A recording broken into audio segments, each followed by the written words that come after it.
મિત્રો, અહીં આપણને એક ખૂણો 125 આપેલો છે, બીજો ખૂણો પણ 125 આપેલો છે અને અહીં આપણે એક્સનું માપ શોધવાનું છે.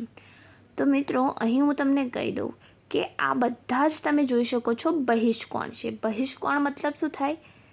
બહિષ્કોણ એટલે થાય બહારના ખૂણા. બહિષ્કોણ એટલે શું થાય મિત્રો? બહારના ખૂણા. આ બહારની તરફ આવેલા ખૂણા છે અને આ જે ખૂણા છે એ અંદરના ખૂણા છે, બરાબર? એને આપણે અંતઃકોણ કહીશું. બહિષ્કોણ એટલે થાય બહારના ખૂણા. અને આ તમે જોઈ શકો છો, કોઈ પણ આકૃતિ તમને આપેલી હોય એમાં જે બહિષ્કોણ હોય ને મિત્રો, બહારના ખૂણા, એ બધા ખૂણાઓનો સરવાળો કેટલો થાય? 360. બહિષ્કોણના બધા ખૂણાઓ નો જે સરવાળો છે એ થશે આપણો 360 ડિગ્રી. ઓકે, તો અહીં આપણને બે ખૂણા આપેલા છે અને ત્રીજો આપણે શોધવાનો છે. ઓકે, તો બે ખૂણા કયા છે? 125 વત્તા બીજો પણ છે 125 ડિગ્રી. ત્રીજો આપણને ખબર નથી, એ આપણું છે એક્સ. આ ત્રણનો જો આપણે સરવાળો કરીશું આપણા બહિષ્કોણનો, તો જવાબ કેટલો આવશે? 360. તો અહીં લખીએ 360. તો આ તો આપણું સરસ મજાનું સમીકરણ બની ગયું. હવે આપણે શું શોધવાનું છે? અહીં ફક્ત એક્સને શોધવાનું છે. તો પહેલાં 125 વત્તા 125 કરીએ તો શું જવાબ આવશે મિત્રો? 250 ડિગ્રી. અહીં આપણે શોધવાનું છે એક્સ. બરાબર, સામે લખી દઈએ 360 ડિગ્રી. બરાબર છે. 250 બરાબરની પેલી બાજુ જાય તો શું થાય મિત્રો? બાદબાકી થઈ જાય. જ્યારે પણ સરવાળાની સંખ્યા બરાબરની પેલી બાજુ જાય છે ત્યારે માઇનસ થઈ જાય છે, ઋણ બની જાય છે. અને કોઈ ઋણ સંખ્યા બરાબરની પેલી બાજુ જાય તો ધન બની જાય છે. બરાબર, તો અહીં આપણે લખીશું 250 ડિગ્રી ને આપણે પેલી બાજુ લઈ જઈએ. ઓકે, હવે આ 360ને અહીંયા લખી દઈએ આપણે. 360 માઇનસ જ્યારે 250 કરીશું તો આપણને શું મળશે? આપણો એક્સ મળશે. શું મળશે? એક્સ મળશે. ઓકે, આ રીતે થોડું સાઈડમાં લખાઈ ગયું. એક્સ બરાબર 360 માઇનસ 250 કરીએ તો મળશે 360માંથી 250 જાય તો શું જવાબ આવે મિત્રો? 110. તો આવી ગયો આપણો જવાબ 110. અને આ જે છે ખૂણો, બહિષ્કોણનો ખૂણો શોધવાની બીજી પણ રીત છે, પણ આ સૌથી સરળ રીત છે જે મેં તમને શીખવાડી છે. તો બહિષ્કોણના બધા ખૂણાઓનો સરવાળો કેટલો થાય છે? 360. તો 125 વત્તા 125 વત્તા એક્સ બરાબર 360 કરીએ તો આપણને આપણો ખૂણો મળી જાય. તો આપણે શું કર્યું? આ બંનેનો સરવાળો કર્યો એટલે 250 જવાબ આવ્યો. હવે આપણે એક્સ બરાબર, હવે 250ને પેલી બાજુ લઈ જઈએ તો 360માંથી 250ને બાદ કરવામાં આવે તો 110 આવે. તો એક્સ બરાબર 110 આપણને મળી ગયા. હવે બીજો દાખલો ગણીએ.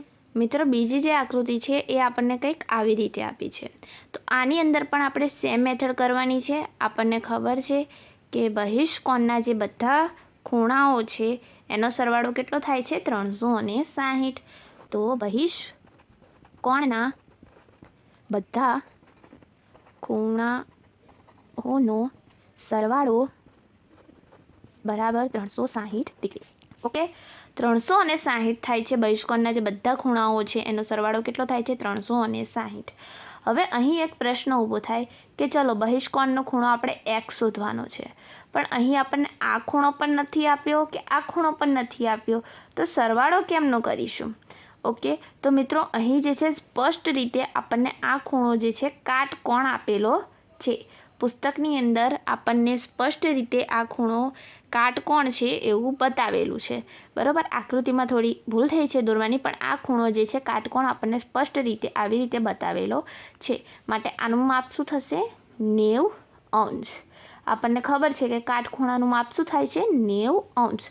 તો અહીં માપ કેટલું થશે? 90°. હવે આ ખૂણાની વાત કરીએ. આને પણ આપણે કાટખૂણો લઈએ છીએ, પણ આ તો મિત્રો અંદરનો ખૂણો છે ને, અંતઃકોણ છે, તો બહારનો ખૂણો કઈ રીતે આપણે શોધી શકીએ? તો યાદ કરો, આ જે છે ને આખો જુઓ ટી શેપ પડે છે.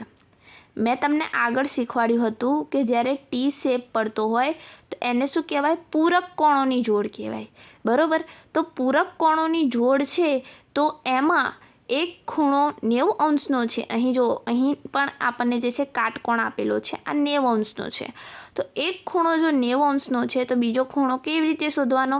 તો પૂરક કોણોની જોડનું માપ થાય છે 180 અંશ. તો 180માંથી આપણે 90 બાદ કરીએ તો આર્યો ખૂણો આપણને મળી જાય. તો આર્યો ખૂણો પણ કેટલો થશે? 90 અંશ. ઓકે, ડન છે. આ કાટકોણ છે એટલે આનું માપ થશે 90 અંશ. અને આ જે છે એ પૂરક કોણોની જોડ છે એટલે એક ખૂણો ઓલરેડી 90 અંશ છે જ. તો પૂરક કોણોની જોડમાં 180 સરવાળો થવો જોઈએ બંને ખૂણાઓનો. તો એકનો 90 છે તો બીજાનો પણ કેટલો થાય? 90 અંશ. ઓકે, તો આપણને હવે બધા જ આપણા બહિષ્કોણના ખૂણાઓ મળી ગયા છે. તો ચાલો હવે સરવાળો કરીએ. તો પહેલાં છે 90 અંશ વત્તા બીજો ખૂણો છે 70 અંશ વત્તા એના પછીનો ખૂણો છે 90 અંશ, એક્સ આપણે છેલ્લે લખીએ, વત્તા એના પછીનો ખૂણો છે 60 અંશ અને વત્તા આપણા એક્સ. ઓકે, એના બરાબર કેટલા થશે? બધાનો સરવાળો કરીશું તો કેટલો જવાબ આવશે? 360 ડિગ્રી. કેટલો આવશે બધાના સરવાળાનો જવાબ મિત્રો? 360 ડિગ્રી. તો અહીં જો આપણે આ રકમનો સરવાળો કરીએ, 9 ને 9 18, 18 ને 6 24 થાય, 24 ને 7 31 થાય. તો અહીં જે આનો સરવાળો છે 310 થાય છે. તો અહીં આ રકમનો સરવાળો થશે 310 ડિગ્રી. એક્સ આપણે એવા ને એવા લખીએ, સામે શું છે? 360. ફરીથી પહેલાં દાખલામાં કર્યું હતું એમ 310ને બરાબરની પેલી બાજુ લઈ જઈએ તો માઇનસની નિશાની લાગે. તો 360 માઇનસ 310. તો 360માંથી 310 જાય તો આપણા એક્સ બરાબર મળે 50 અંશ. તો આપણો જવાબ કેટલો છે? 50 અંશ. ઓકે, આપણો ખૂણો કેટલો મળ્યો? એક્સ આપણને 50. ફરીથી આ કાટકોણ જ હતો, એનું માપ 90 થાય. પૂરક કોણોની જોડોનું માપ ટોટલ 180 થાય. તો આપણે આ બાજુનું 90 હોય તો આ બાજુનું 90 જ મળે. બહિષ્કોણના બધા ખૂણાઓનો સરવાળો 360 થાય. આપણે બધાનો સરવાળો કર્યો વત્તા એક્સ કર્યા બરાબર 360. 310 મળ્યા બધાનો સરવાળો.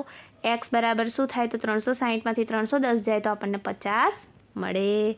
તો મિત્રો, અહીં આપણો સરસ મજાનો વિડીયો પૂર્ણ થાય છે. હું આશા રાખું છું કે આજના આ વિડીયોમાં તમને ખબર પડી હશે. જો વિડીયો ગમ્યો હોય તો આને લાઇક કરો, તમારા મિત્રો સાથે શેર કરો અને જો મારી આ ચેનલ પર નવા હોય તો આને સબસ્ક્રાઈબ કરવાનું ના ભૂલતા. Thank you friends. Keep watching, keep learning.